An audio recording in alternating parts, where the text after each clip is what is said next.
Welcome. My name is Ailsa Kepi and I'm a somatic sex educator and intimacy coach as well as body worker and teacher and retreat facilitator.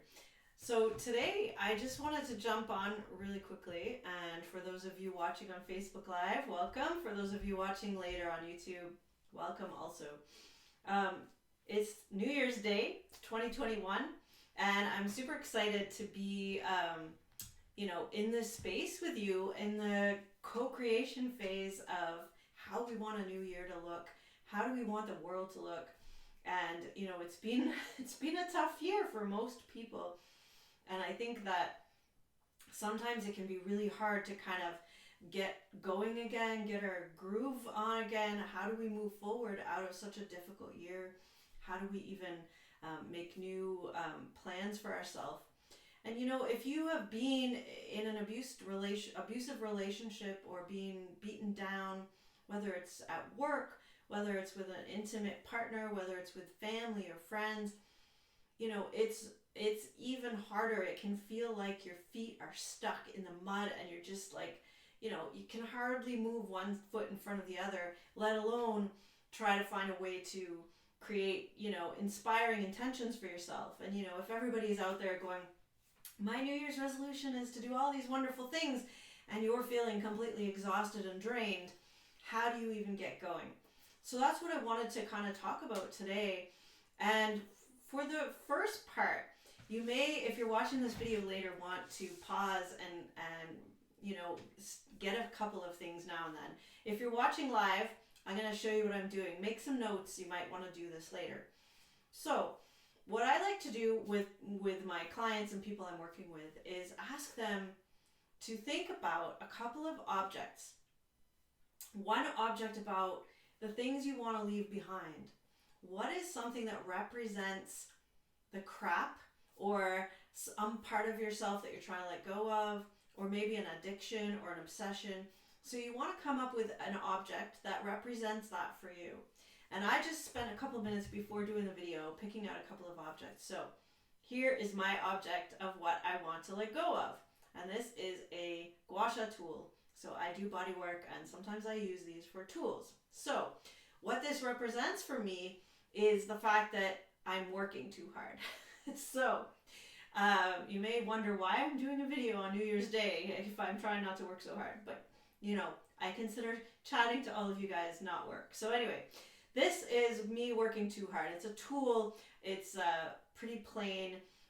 It gets the job done, but it's not having so much fun and pleasure in life. So this represents something I'm trying to let go of. So I want, if you're at home, think about an object for you. I've had clients come in with a knitting needle that was like the pain that they feel, like that they're poking themselves. It could be, if you've been self-harming, it could be something around that. If you are in a relationship where you feel like you're in a box, maybe it's a little box. It can just go wherever you want to go. Clients have come up with all sorts of things. Oh, a client came up with a beautiful one, a waterfall. She felt like she was always taking on everyone's emotions, and it felt like she was under a deluge of water all the time. And so, you could have a picture of a waterfall, and that, in her case, that represented something she wanted to shift in her life. So if you have something at home, find an object that it represents to you something you want to shift in life. And you may need to put some thought to it. You may know right away what that is. So once you've got that, you can just kind of set it aside. And now I want you to pick a different object. And this object is about what you want to embrace in your life. And I found this beautiful little, see if you can see it, beautiful little kind of bead bird. And it's very colorful. And it flies. It flies if it can get its tail off the ground. But it's a beautiful bird, colorful, kind of exotic. I always liked parrots and things, so it kind of reminds me of a parrot. A little bit unique and kind of weird, but colorful and having lots of fun.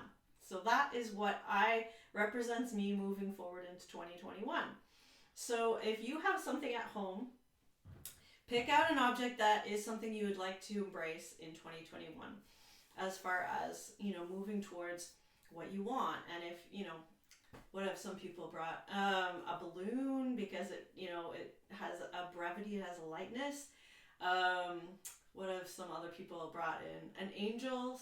One of my clients had a beautiful little angel. One of my clients had a beautiful jar that whenever she went for a walk, she picked up a feather, and it represented, beauty and lightness, and that she was thinking about her grandson, who she didn't get to see because of certain abusive relationships in the family. But she would put the feathers in a jar, so she had a whole jar full of feathers, and she would take pictures of the jar and see, look how full it is, this is all my thoughts of you, and she would send it to her grandson. And it's really sweet. So some little symbol of something that you want to take with you into the new year, something that you want to embody. It could be a beautiful scarf. It could be, it doesn't have to be beautiful even. It could be a rock. It could be whatever that means for you. It could be a knife, cutting yourself free from all the crap that was 2020. So figure out what your 2 objects are. And if you're watching this later, come back with your objects or make a note of them. So what we're going to do is we're going to kind of use our objects as ways to kind of externalize, but also solidify our goals for this year. So take your object that represents what you're letting go of, or the pain, or the past, or whatever you're getting rid of. Hold your object in your hand, and I want you to see yourself in that, old pain, or in that old way of working, and see how that was for you, and, work with that. And what I'm going to do is I'm going to hold the object, I'm going to see that, and then I'm going to ask myself to, let that go. So you just basically go into your own mind. I have some other energy healing work I'm going to do here for all of us, but just go in your mind and be open to accepting that you're letting that go. So hold your object, see how that manifested for you in the past, and that you want to let it go. With love, forgiveness, and choice, we are letting that go. All right, so then you're going to hear. So your inner hearing. What were the words? What did it sound like when I was, for me, when I'm working too hard, it sounds like stress. It sounds like that inner critic voice that we've talked about here before, telling me you're not doing enough, you're not being enough, you're like whatever. So I can hear that voice, and with love, forgiveness, and choice, I'm going to let that go. Take a breath. And now you're going to feel it in your body. What did it feel like to be, whatever it is you were letting go of? If it's an addiction, or for me, overwork. That's an addiction for me, by the way. So I'm going to hold on to that and imagine letting that go with love, forgiveness, and choice. Okay, so you're going to put this object down now, and you're going to pick up your other object, or imagine it in your mind if you know what it is. You're going to take up your object that you're moving into, and I want you to see what it feels like to be this object, or to be embodying this kind of object. So see what it looks like when you're acting with fun, flamboyant. For me, this is what I'm doing. If you're imagining calm, or you've picked an angel or a flower or something, imagine what it would be like to see how that would look for you in the new year. And then with love, forgiveness, and choice, allow yourself to actually step into that. And take a breath. And then you're going to hear what that would sound like. What does it sound like when you're living into your new version of yourself? Or do you speak differently? Do you have more confidence? What does that sound like for you? Do you have a gentle voice that says, wow, you're doing great, keep going? Or, you have the courage to do this, or whatever that voice is. How does that sound to you? Or are people noticing that you look better, more rested, all of those things? And with love, forgiveness, and choice, allow yourself to breathe that in. And then we're going to feel it. What does it feel like in my case, to be this parrot. And for you, with your object at home, what does it feel like to embody your dream for 2021? And feel it in your body. And with love, forgiveness, and choice, allow your body to open up and allow that in. Okay, now this is the big test. So stand up. I'm going to stand up here at home too. Hold your object. And we're going to actually embody this new energy. So if you're standing and you've got a little bit of space in front of you, I want you to kind of draw an imaginary circle on the floor with your hand. So you're going to draw this, and this is your future self that you're stepping into for New Year's Day on 2021, or whenever you're watching this. This is your future. And I want you to take a step forward into your future and breathe in, embodying this new energy that you're carrying with you into the future. Ready? Okay. Take a step in with love, forgiveness, and choice. You're stepping into your new empowered self. Breathe that in. Okay. So, I don't know about you, but I feel lighter and a little more parrot-like and a little less work tool-like. So, I'm feeling quite a bit better. So, when you've done that little ritual, and see, feel, hear, and embody, and you'll notice that we did the negative aspect of remembering what we want to let go of, and see, feel, and hear that, and let it go. And then we actually did the same process with what we're trying to step into, because, often we're way more afraid of what we could be, what we could become, than we are about what we're letting go of. So you actually have to kind of de-stress and allow yourself, with love, forgiveness, and choice, to actually move into what you want, which can be harder than trying to say no to the things you don't want. So that's an important part of the process. So those two steps, you pick your objects, you say no to what you don't want, you say yes to what you do want, you embody that new version of yourself. And now if you have some extra time, try writing down a couple of qualities. Now that you've embodied your new self, what does it feel like? What are a couple of qualities that you can embody from this new place? So what are a couple of qualities to maintain this new space? So for me, I have my little parrot. I'm just doing this off the cuff, by the way. So the qualities that I would embody are to be more colorful. And I think that to allow myself to be more expressive and colorful. So that's a quality. To be more expressive and creative and colorful would be a quality that I would help me to keep embodying this new energy. And if you have another quality as well, I think allowing myself to stand out in a crowd, with all my colors, that would also be something that I would take with me. So those two qualities, not being afraid to be unique, and to, allowing myself to be unique and colorful and creative, those types of qualities will help me to stay in this new energy.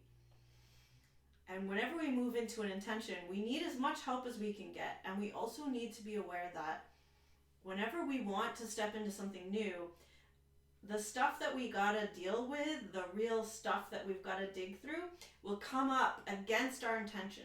It's called like a counter intention, because we always have that. Otherwise, we'd already be living our perfect, wonderful, ideal life. And if we're not, then there's things that are up against us. So whenever we try and step into something new, you probably all know this feeling of the resistance coming up. So what do we do when that comes up? We want to be aware of it, to name it, and to actually kind of do the work to kind of work through it. Now this work can be something like you may want to, engage someone to help you. That might be a coach or a guide or a mentor or a therapist. You might need to do some real digging there. But there may also be just, there may be like self-criticism or judgment or, what comes up against you. Fear of abandonment, fear of being alone. Can I do this by myself? I talk to a lot of women, and, the fear of letting go of a relationship that was important to them. What are they going to be without that? Those types of fears. That kind of thing you definitely can get help with. And again, reach out to me if you want to book a free call. I'm offering that ongoing to any of the people that are either watching this video or in my Facebook group, Women Healing from Emotional Abuse with Power, Passion, and Pleasure. You can also, engage nature. You can find a therapist. There's so many ways that you can work on your stuff, work on your fears. So what is coming up? What is coming up against you? What is that obstacle that you're going to hit? And likely, many of you have already, made steps forward and have been hit with this resistance, and you know what it is, and so you can recognize it. Some of us just don't realize, we're like, why is the universe against us? Things never work out for me. And we're always blaming out there for what's going on in here.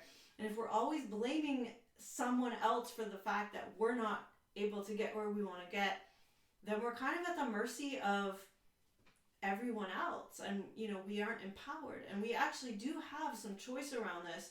And quite often the resistance is actually within us. It's a fear, or, if it's trauma, there's ways to work with that now. You can work with embodiment, call me up, let's talk about it. But you can work with these resistances.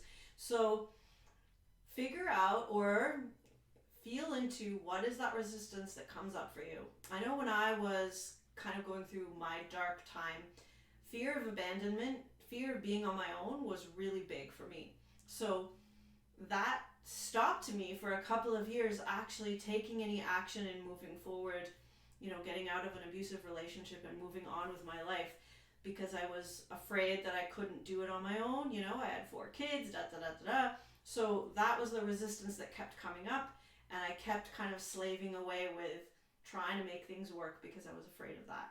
So if that comes up, we need to deal with that, because otherwise we're still going to be stuck. And however much dreaming we do and, see, feel, hear, and embody our new self, unless we can get through that resistance, we're still going to be stuck there.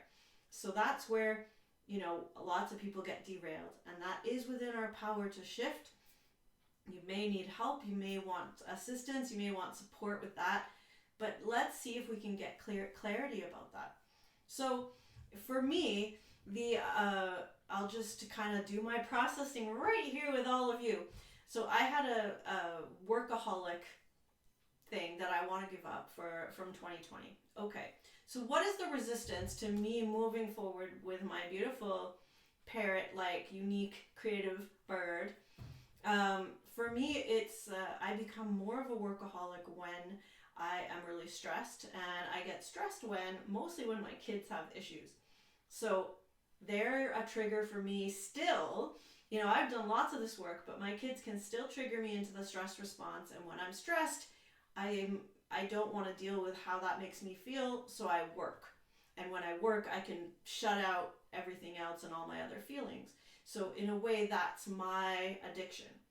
So I need to face that. I need to know that being stressed about what my kids are bringing to the table makes me fall into my old patterns. So I need to be aware of that and start looking at, how do I not take on my kids' stress, and how do I not let that lead to doing more work, that I might need to go for a walk, that I might need to, book them in for therapy, which, I mostly have done, different things like that, so you can actually deal with it. So that's where it comes up, where people get tripped up because they feel like they're not good enough, they're not doing things well enough because they're not succeeding. Well, they've made this great intention and they're trying to move forward, and they keep hitting this same resistance. Well, yes, you keep hitting it until you name it and you work through it. So not to put a damper on all the wonderful airy-fairy kind of light bulb type of let's move forward, but let's do the real work that it takes to get there and to really stay there. And so that is, basically the grounding that is required, along with the visioning and the creative stuff. And we have to, it's hard when you've got PTSD or you're stuck in that trauma response. You can't see what your new possibilities are. So a big part of the first work that we do is actually getting yourself out of stress, getting yourself able to deal with and get back in your learning, creative, neural zone so that you can move forward. So there's a lot of information in this video. I didn't quite know where it was going to go today, but hopefully that gives you a little ritual to move forward with creating an intention. If you're noticing lots of stuff moving as we worked through that, please do reach out. I'm here for all of you, and would love to have a chat with any of you, help you figure out what the next step is, and give you some guidance and some ideas and some possibilities, and support your journey. That's what we're all here for. And my overall intention in my life is to support the balance of the energies between masculine and feminine, and to help that come together. So you're helping me live my life mission by reaching out for help. So there you go. There's my 2021 New Year's Day little guidance. I hope you all enjoy your day. Here it's beautiful and sunny, so I'm really feeling quite hopeful today, given all the circumstances in the world. Let's get together and create a wonderful upcoming year. All right. Love y'all.